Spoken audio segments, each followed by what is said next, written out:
Persib kokoh di puncak, Borneo konsisten jaga jarak, tapi Persija malah diacak-acak.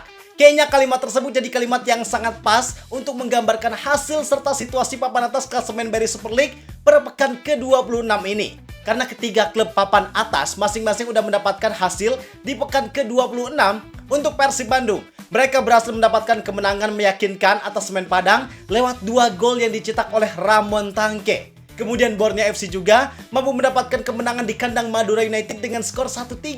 Sedangkan satu tim lainnya, yaitu Persija Jakarta, justru malah mendapatkan kekalahan yang cukup menyakitkan karena setelah sebelumnya mereka sempat unggul 1-0, 2-1 atas Bayangkara FC, tapi kemudian mereka terkena remontada di menit akhir dengan skor 2-3.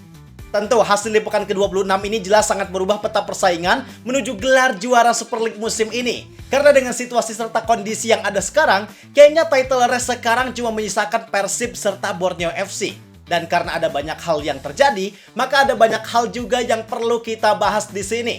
Khususnya terkait perbedaan mentalitas yang dimiliki Persib, Borneo, dan juga Persija. Yang kalau kita lihat, hal ini justru jadi faktor utama yang bikin persaingan sekarang jadi berubah. Karena kalau kita lihat dari segi kualitas ketiga klub ini, sebenarnya gak jauh beda. Tapi yang membedakan justru dari segi mentalitas. Khususnya skuad Persija yang dinilai punya gap mentalitas yang jauh dari Persib maupun Borneo FC.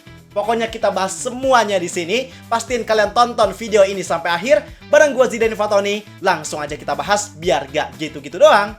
Tahu sepak bola.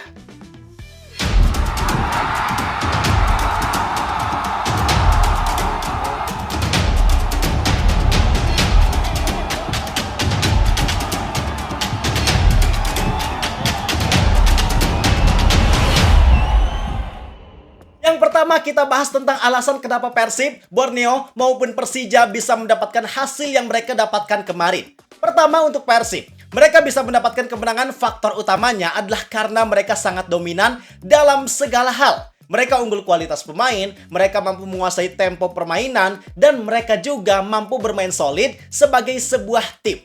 Kualitas Persib di sini sangat terlihat sebagai tim besar yang punya mentalitas yang sangat baik. Karena biasanya klub-klub papan bawah terkadang bisa jadi ujian berat lantaran mereka bisa bermain lebih lepas dan punya motivasi yang lebih tinggi. Tapi di laga ini Semen Padang sama sekali gak terlihat bisa memanfaatkan status tersebut karena memang kontrol serta dominasi yang Persib lakukan di laga ini itu sangat baik.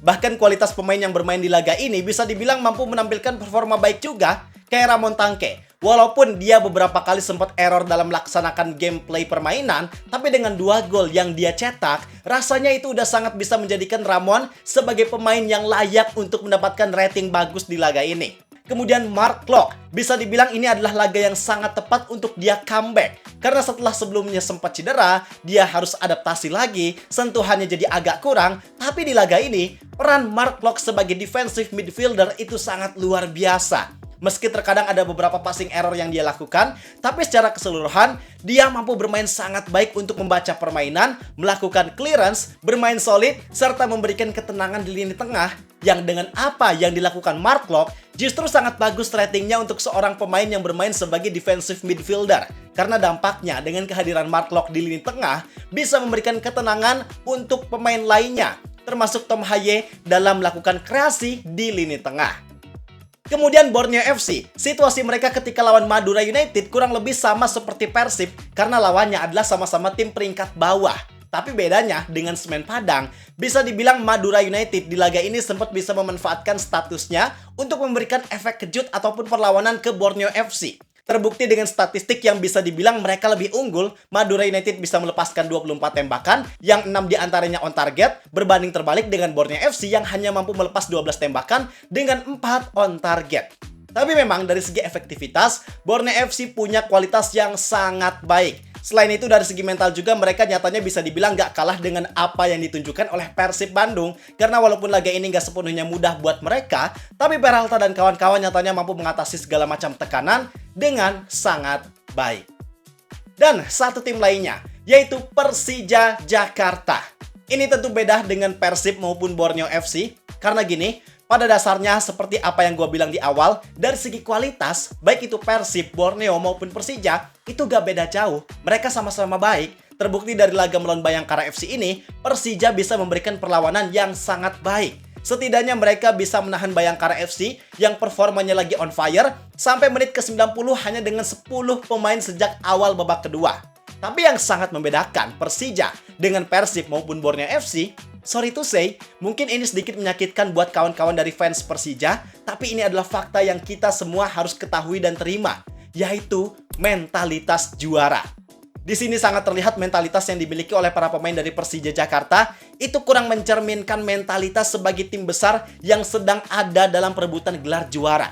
Kenapa? Karena terlihat dalam beberapa laga, termasuk laga melawan Bayangkara FC ini, yang membuat Persija kalah itu bukan kualitas, tapi emosi pemain yang gak terkendali. Di laga ini, Jordi Amat membuat kesalahan fatal dengan melakukan pelanggaran yang gak perlu, sehingga dia mendapat kartu kuning kedua yang bikin Persija main dengan 10 pemain. Kemudian momen ketika Thales Lira dapat kartu kuning, dia kena tegur Rizky Ridho yang punya jabatan sebagai kapten Persija, tapi yang bikin parahnya bukannya nurut, tapi Thales justru terlihat malah ngomel balik ke Rizky Ridho. Bayangin, seorang kapten yang ngasih peringatan benar, tapi mendapat feedback yang kayak gitu. Dan momen ini bukan cuma terjadi sekarang, tapi di beberapa laga sebelumnya juga, pemain Persija memang terkadang kurang bisa mengatur emosinya. Sehingga pada akhirnya, emosi itulah yang justru membunuh mereka sendiri. Kalau berdasarkan analisis yang gue lakukan, disclaimer bahwa ini adalah atas apa yang terlihat di publik, bahwa Mauricio Souza sepertinya kurang memiliki kemampuan yang baik dalam mengatur kondisi ruang ganti. Karena dengan berulangnya pemain Persija yang melakukan kesalahan konyol yang emosi secara berlebih, faktor paling besarnya yang membuat hal itu terjadi adalah kepemimpinan dari seorang pelatih. Itu adalah tanggung jawab penuh seorang pelatih untuk mengelola serta mengatur sikap dan mentalitas para pemainnya di lapangan. Karena pada dasarnya, jika seorang pelatih kepala mampu mempengaruhi psikologis para pemain, mampu bersikap tegas kepada pemain yang gak disiplin, harusnya kejadian tersebut gak terjadi. Kalau cuma terjadi 1 atau 2 kali mungkin masih bisa dimaklumi. Mungkin itu memang murni karena intensitas pertandingan atau kesalahan dari si pemain itu sendiri. Tapi kalau udah terjadi secara berulang kali dan masih sama tanpa adanya perbaikan, maka memang perlu dipertanyakan kualitas kepemimpinan dari seorang pelatih kepala yang dalam hal ini Mauricio Souza dalam memimpin anak asuhnya. Dan inilah perbedaan yang gue bilang sangat kontras dan sangat menentukan persaingan mereka. Karena satu sisi lainnya, Persib dan Borneo FC memiliki mentalitas juara yang sangat baik dan mampu mengelola ekosistem ruang ganti serta emosinya dengan baik. Yang paling terlihat jelas adalah Persib Bandung. Di awal musim, ada beberapa pemain yang dinilai kurang sesuai dan kurang mampu menjalankan perannya dengan baik. Contoh William Marsilio, yang dia dinilai kurang bisa menjalankan arahan dari Boyan Hodak. Bahkan ada sebagian yang menilai bahwa dia memiliki attitude yang kurang baik. Tapi Boyan Hodak berani bertindak tegas dengan melepas William Marsilio dari skuad Persib. Kemudian Berginho, yang di awal musim, gaya main serta etos kerjanya dinilai kurang. Tapi sekarang justru bisa dibilang dia jadi yang terbaik di skuad Persib.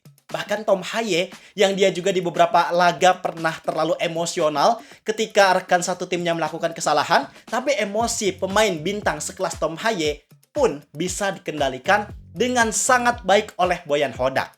Artinya apa? Artinya Boyan Hodak punya kualitas yang sangat baik. Bukan cuma dari segi taktik, bukan cuma dari segi mengangkat performa pemain di lapangan, tapi juga dari segi kontrol ruang ganti serta emosi para pemain. Sehingga ketika semuanya bisa berjalan dengan baik, hasilnya ya sekarang Persib mampu konsisten berada di jalur yang sangat tepat untuk mereka menciptakan sejarah berupa hat-trick juara. Dan tentunya hasil ini juga sangat berpengaruh kepada persaingan di papan atas klasemen BRI Super League. Karena sekarang Persib berhasil mengoleksi total 61 poin, mereka bahkan cuma butuh 8 poin lagi untuk bisa menyamai rekor poin yang mereka cetak di musim kemarin saat mereka mampu meraih gelar back-to-back champions. Kemudian di posisi kedua tentunya diikuti oleh Borneo FC yang mereka sekarang punya 57 poin. Mereka tetap menjaga jaraknya sebanyak 4 poin dengan Persib Bandung yang jarak ini bisa dibilang masih cukup ideal untuk Borneo FC memberikan persaingan ketat kepada Persib Bandung dalam perebutan gelar juara. Sedangkan di posisi ketiga ada Persija Jakarta yang mereka sekarang tertahan dengan koleksi 52 poin. Mereka punya jarak 5 poin dengan Borneo dan 9 poin dengan Persib. Walaupun sekarang masih tersisa 8 pertandingan lagi, masih cukup banyak dan semua kemungkinan masih bisa terjadi, tapi bisa dibilang rasanya sangat sulit untuk Persija bisa menyalip posisi Persib Bandung.